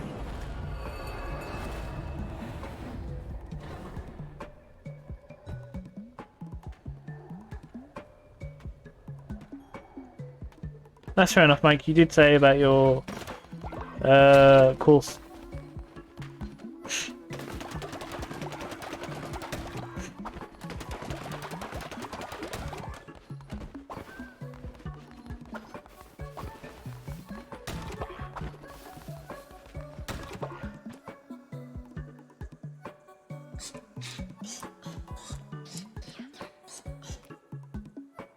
I remember me saying. But yeah, I'm 25 next week.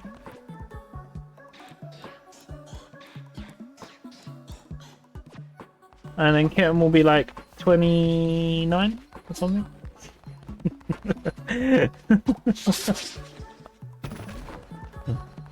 I'm winding Kitten up. She doesn't like when I say she's young.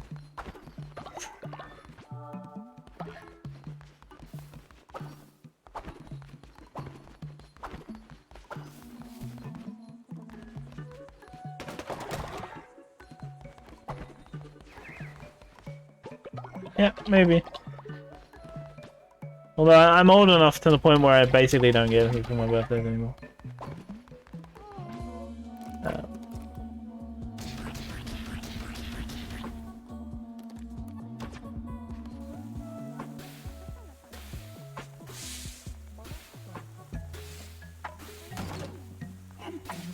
Not that I don't like it, it's just inaccurate.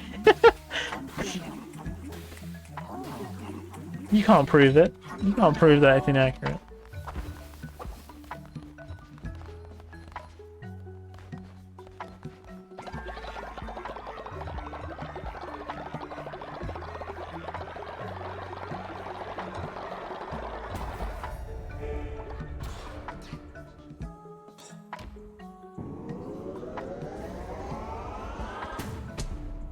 I think we all wish to be 29 again, but what we don't know.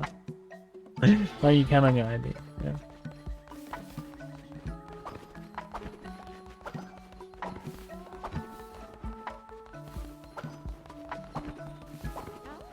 Oh, what the fuck do you want, horseman?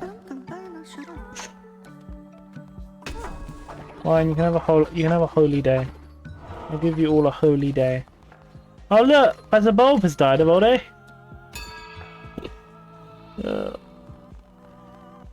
Kitten owl. Even if you lose, although I know you're gonna win the listing, even if you lose it, I'll add something into the envelope for your birthday. I'll give you a little something extra on top of the keyring. Yeah, have a holy day. I do like that pun. Yeah, I do like that pun. Yeah, I'll chuck in something else now, because that means that you're gonna hate that. Fair enough, kid. Yeah, I'll chuck something little extra in with your keyring. Because I know you're gonna win.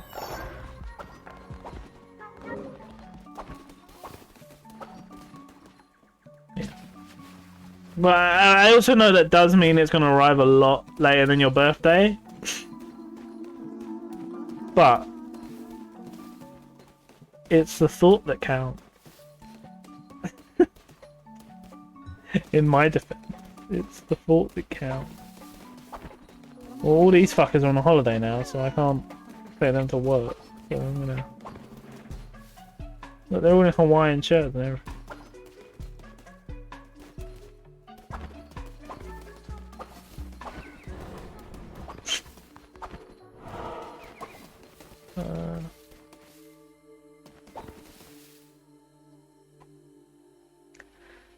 Oh, should we try another run? I feel like I'm just gonna get fucking killed again.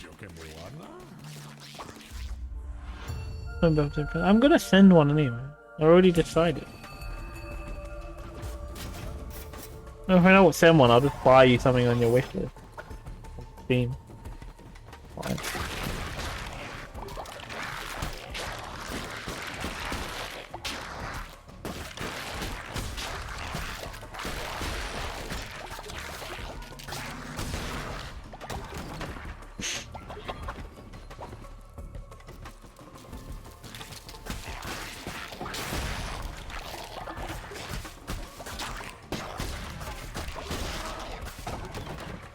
Ooh, car.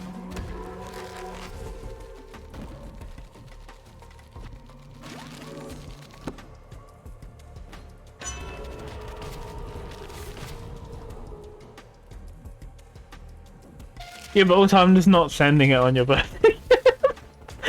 I'm just sending you it and saying this is for your birthday.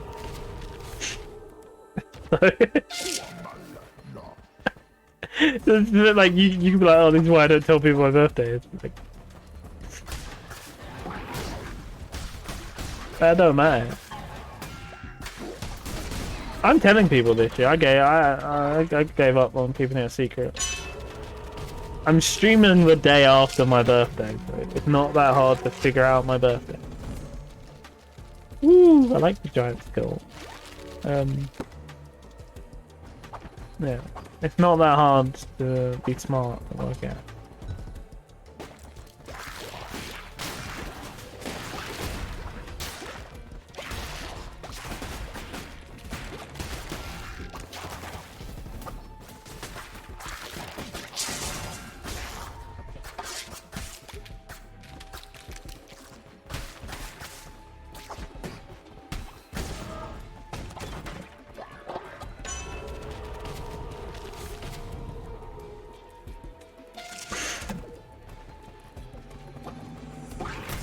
Shit, I didn't mean to do that.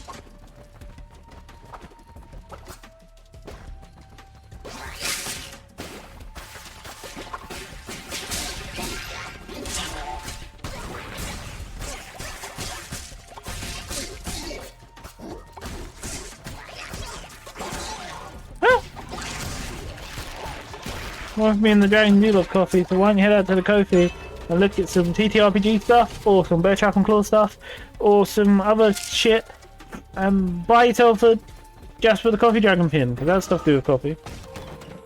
And support Jasper. The awesome amazing art. When kills resurrects with 1 heart. Nice. Yeah. They are slightly better quality than the Pikachu kit. I'll say that. What's this? Sure, I'll make an offer. Here's some money.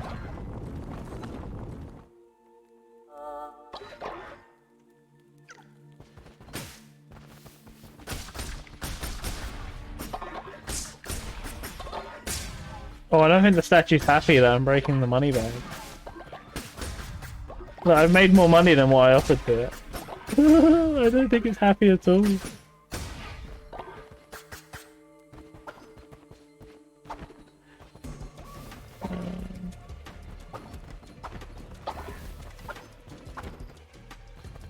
Although, Kitten, I do ban you from getting me anything because you got me Alan Wake and Grim Dawn. So you're not allowed at this point.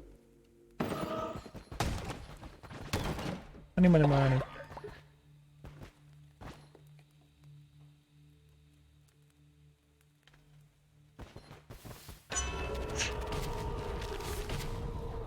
Oh, rolling eternity now.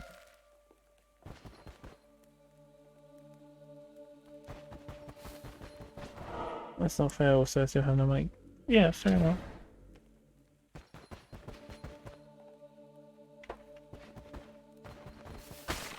You received 30 seconds of invincibility, thanks for chat. I'm in a room of wood! You could have done it while I was fighting! No, it's gonna be gone by the time I face an enemy.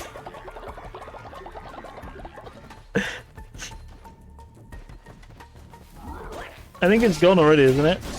Oh no, it's still here.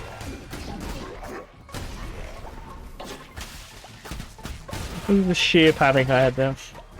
Well, I'm in a room of wood. Thank you though, chat. Thank you for that. I appreciate it. And I hope everyone enjoyed Cult of the Lamb and enjoyed all the lore dump I did. Because as I said, this is the last Cult of the Lamb. And probably the last lore dump I'll do on West Series stuff. I don't really want to keep talking about it after today.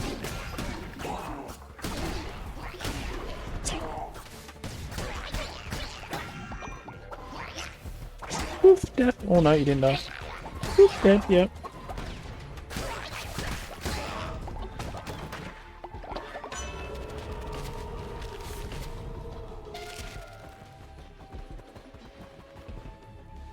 My beard ain't even that long, why do I want to shave it?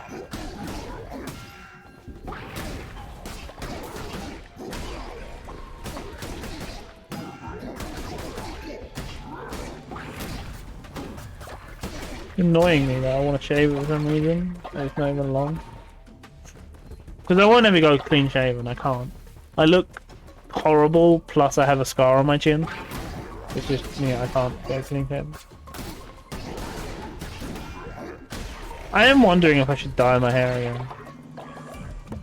I did go blonde for a while. I probably wouldn't go blonde again. I don't know what colour I would go. It's limited by work as well, that's the problem. Not, like, work doesn't have rules against it.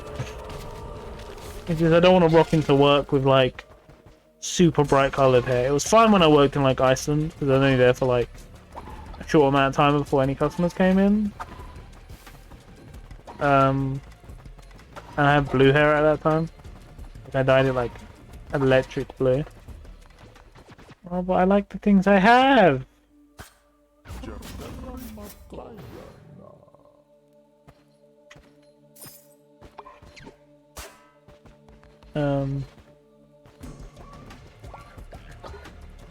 Yeah.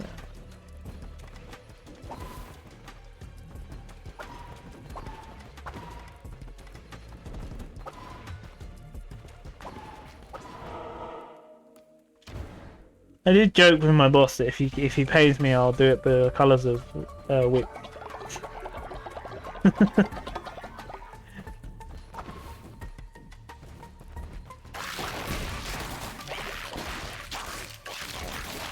Brand loyalty.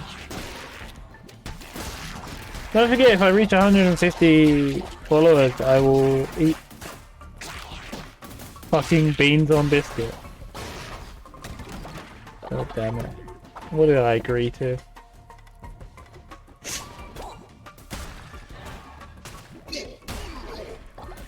Some of the things I've agreed to for this channel, I know I'll never do them because it will never be reached. But still, some of them are ridiculous. Like, sure, 200 baking cookies is fine. 500, can't remember what I said. I know I said 1,000 I'd get a fucking tattoo.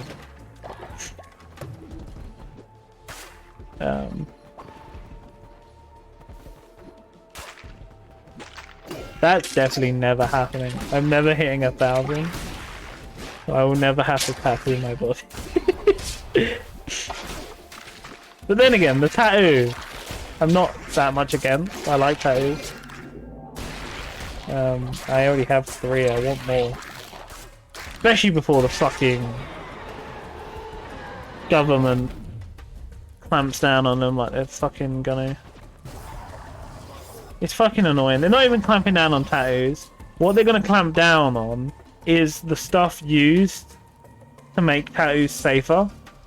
So genuinely, they're talking about clamping down on like the rubbing alcohol used and the numbing stuff used in tattoos, even though they're all 100% safe, and they make getting a tattoo safe, and they stop you from getting like really bad infection. They are genuinely looking to ban those things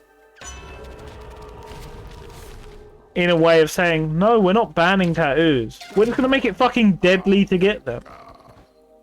They're genuinely gonna make it like, so anytime someone gets a tattoo, there is a risk of them getting a fucking blood disease and dying. And I don't know why. I don't even know why. What's so bad about a tattoo? Like, sure, but there's people who don't want them. Fine, don't get them. Don't. If you don't want them, don't get them.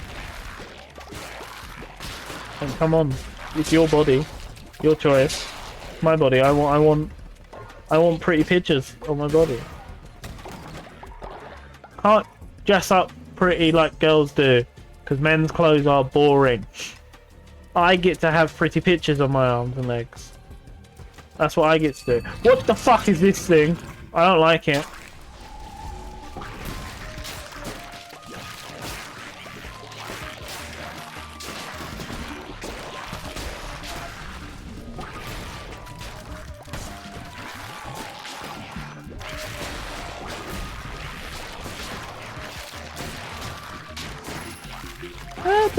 Yep, they're dead.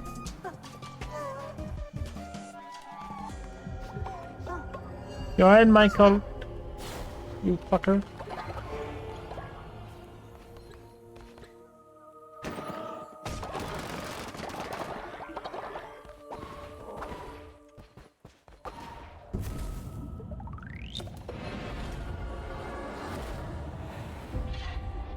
So there'll be 6 hours of Alice next week.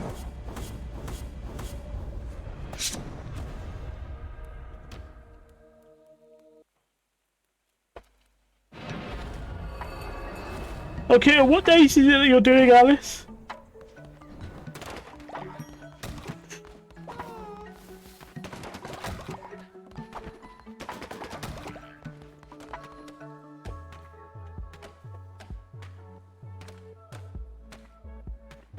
Okay. What that Tuesday and Thursday then? Cool.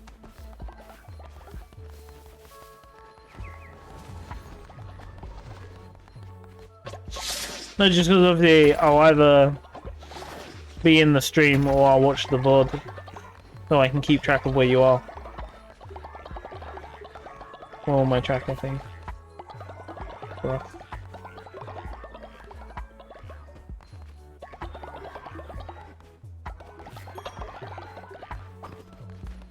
Oh, you have a bit of an advantage on me. Do you like pins? Yes, you do. Do you like the Biscuit Boy? No, you don't. Do you have money? Maybe. I don't know. But you should check out my pins. You have an advantage on me. You're starting a day before me. Ooh, I wonder if I can catch up. I wonder if I can catch up.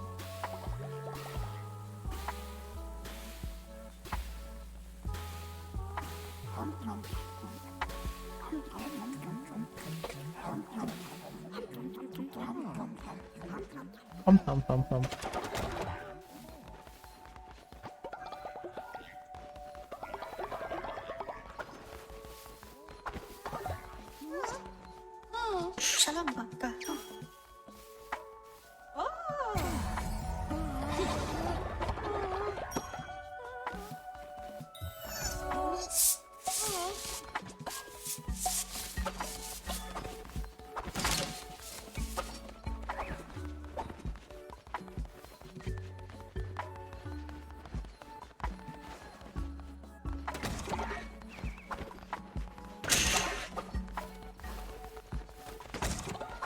It also just means, Cam, right? When I'm doing my Alice streams, I can't ask you for help. I can't ask you for help like I did the last couple of times. Because, like, why would you help me? You'd be ruining yourself, innit? Oh, I'm gonna have to know how to do the. I'm gonna have to know how to play the game. No. I think that should be a rule where we can't help each other. I think we've got to do it on our own merits.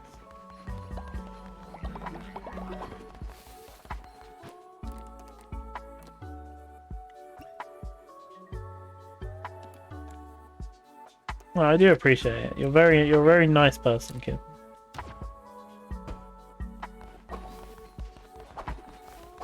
But I forbid you from helping me.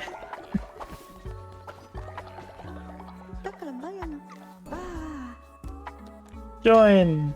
This person loves food, apparently. Join us. Go pray. Yeah,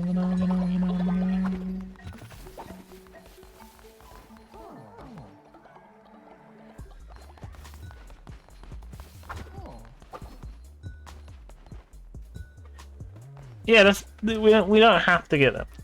You can get them if you want. We don't have to get them.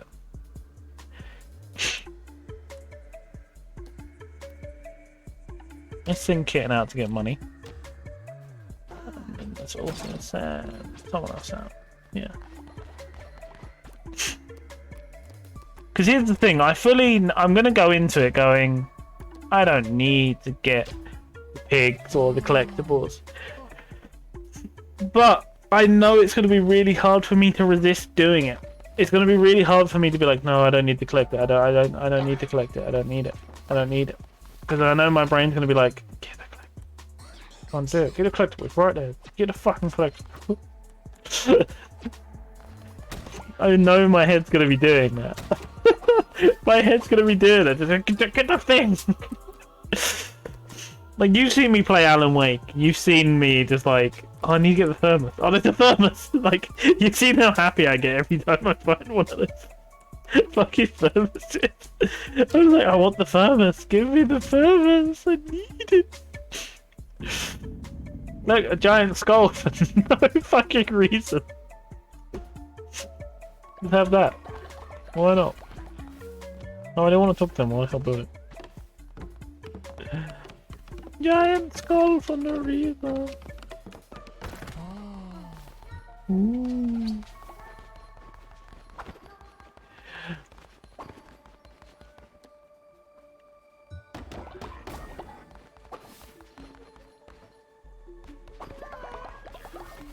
I think we have time for like one more run.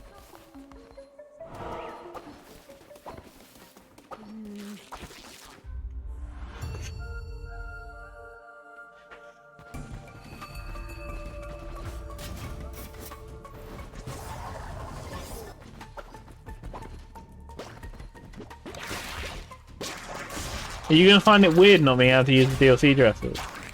Because you always use them, don't you? Have you thought of what awaits you once your task is complete? What is to become of you? The lamb is, after all, the sacrificial beast, bred for the slaughter. If I cannot stop you, I can at least prepare you for suffering to come. He has the fifth bishop of the old faith, our brother. The one who waits. Back then we were known by the name Narinda. Leader, I'm sorry. Oh, god damn it, I have to kill more of my people. God damn, back, fuck you. No, stop it. Bad. Bad. Bad. Cultists. Oh, they're dead now.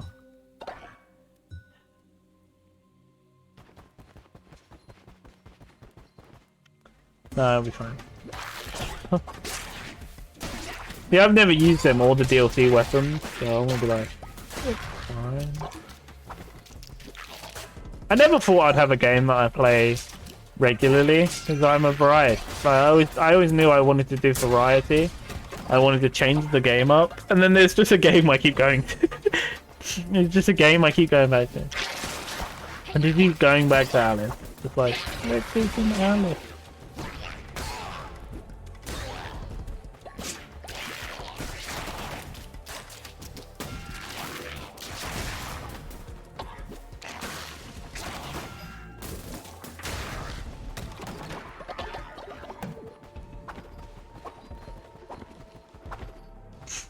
Give me a card, you fucker.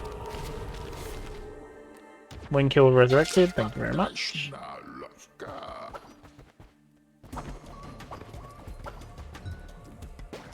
Oh, someone else died of old age now. God damn it, everyone's dying.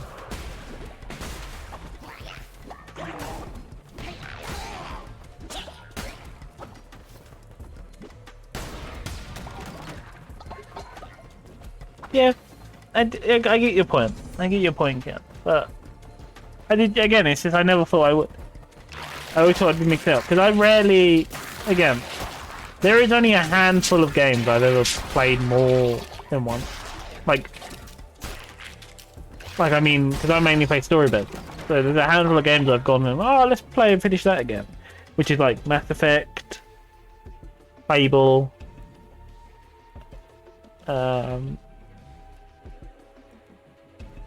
Alice now. Kingdom Heart. Well, no, I've only done those. Why? Luigi's Mansion 1. I think that's about it. I can't think of any other games that I've gone and played more than once. Oh look, it's a little dude. What are you looking at? That's right. Cranberries are all the same. Nothing but your dark followers. Ratu was like that. He stayed true to who he was. You'll never live up to him. Get out of my way. I've got knuckleballs to play. To win money. Come and play me for a real challenge. Alright, we'll go do that.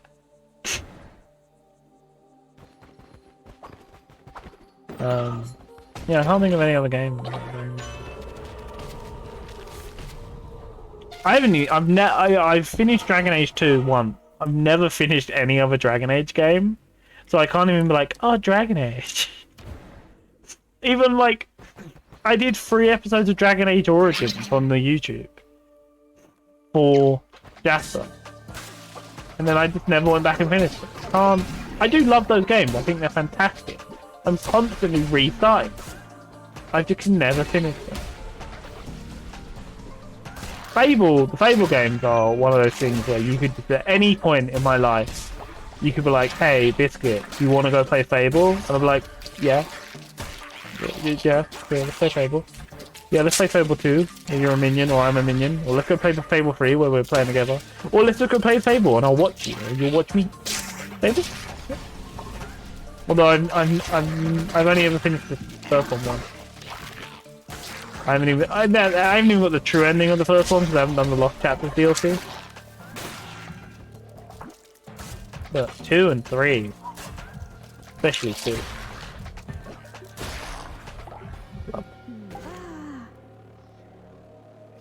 That is why, even if 4, again, I'll say this, even if 4 is the biggest pile of shit ever, when that game comes out, I will be playing it twice. I'll be playing it on my own, and I'll be playing it on stream. And here's the thing, here's another thing. I'll be playing in the exact same way, both sides. I'll be like on stream, not. This is how I did it when I was playing on my own, and we'll just do it that way again. I will not change how I play.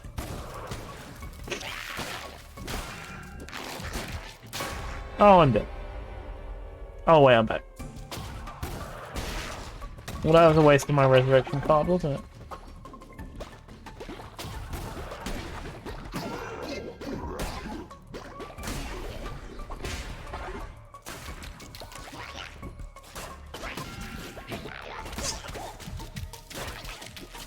Oh, I guess Tekken.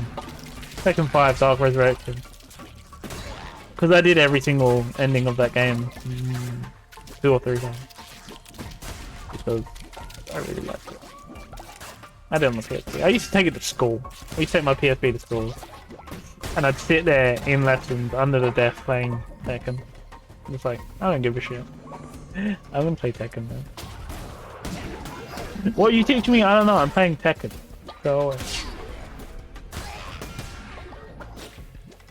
There may be a reason why I'm dumb.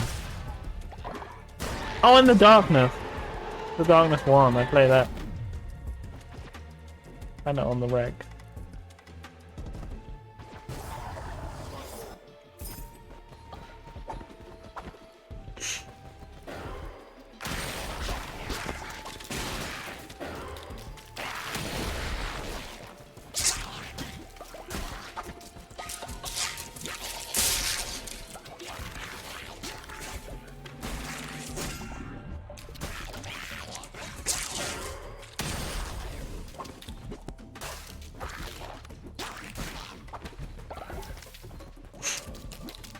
Death to you. Oh, I've gone over. Oops. Gone over. No. No, shouldn't go over now.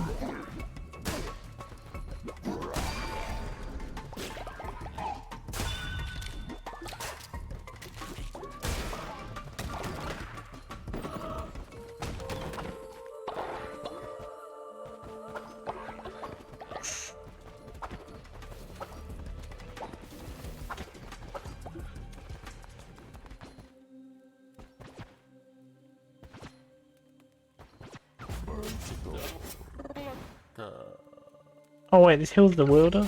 Yes please. Sorry.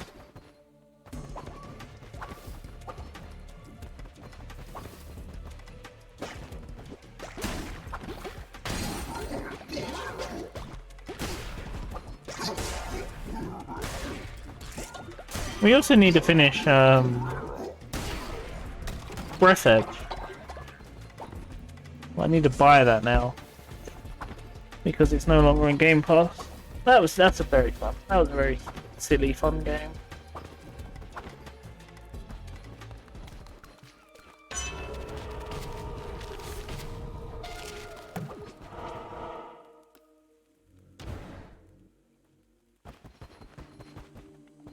To go over.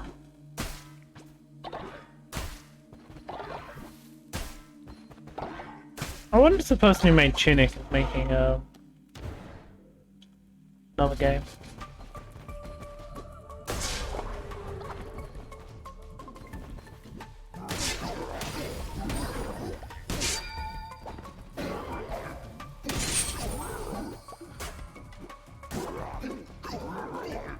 They are both under my control, which means I can't damage them.